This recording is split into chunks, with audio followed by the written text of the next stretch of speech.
Hi guys! Kumusta kayo? So for today's video, I will tour you around Bangkok, Thailand. So here ay room tour muna tayo. Ayan po ang aming hotel. Binilasan ko na. And ito po ay sa Sheraton sa City Center. And here, nag-ready na agad ako. And after that, lumabas lang kami para mag-dinner. At hindi po yan ang aking kinain kasi binidyohan ko lang yan. Pero soon, pagbalik ko sa Bangkok, ay mag-vlog tayo ng ganyang food trip. Ng exotic food mukbang, ganon. Then after that, umuwi na kami and then kinabukasan ay nag-ready na ako para pumunta sa Wat Arun Temple. And here nga pala yung temple na pwede kang mag-dress up kasi outside lang ng place ay napakadami ng pwedeng rentahan. Dito nga napakamura lang ng mga bayad sa rental unlike sa Korea nung na traditional dress ako.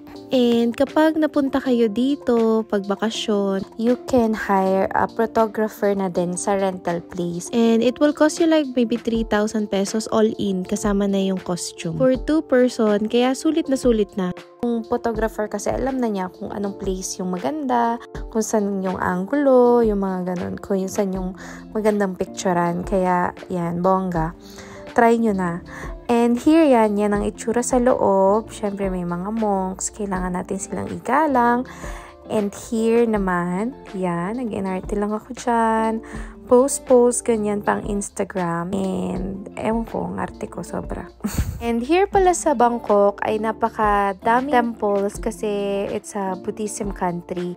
Here in Wat Arun, it's very famous as a landmark in Bangkok kasi situated siya or naka-locate siya sa malapit sa river, ang Chao Phraya River. And it was built on 17th century. O, diba? Tagal na din. So yun, after like 25 minutes ay natapos na agad kami na magpicture and after that ay nag-lunch na kami and yan nga pala ang kinain ko. Pork pao at saka pad thai. Isa to sa mga famous na food dito, ang pad thai, kaya itry nyo na ito. Huwag nyo kakalimutan. And after that, pumunta kami sa Icon Siam. Icon Siam, ito yung place na center nila at marami ditong mga shopping center, shopping malls, and you can buy a lot of things here, and especially yung Gentlewoman, yung Thai brand nila na mga bags and everything. And here naman ay yung recent na layover ko here sa Bangkok. And ito nga ay pumunta kami sa Chinatown. And syempre, as a foodie person, ay food trip kami dito. At dito ako nakakita ng street food, pero Michelin star, 2018 and 2019. Yan po yung kanilang sineserve. Pork soup. At ganyan yung itsura niya. Ang sarap-sarap. Legit. Masarap talaga siya. And yan ang una kong kinain. And after that, nag-sightseeing kami ng mga street food. Napakadami nga yung kasama ko. Kumain siya ng octopus salad. Parang ganun. And ang anghang daw, sabi niya. And dito sa Chinatown, isa siyang famous tourist attraction din. Kasi lahat nga ng street foods nandito. And kahit just street food ay isang Michelin star. Kaya worth to try siya. And talagang babalik ako dun para lang completely mag-food trip. Like, pupunta ako doon, gutom na gutom ako. Tapos lahat titikman ko.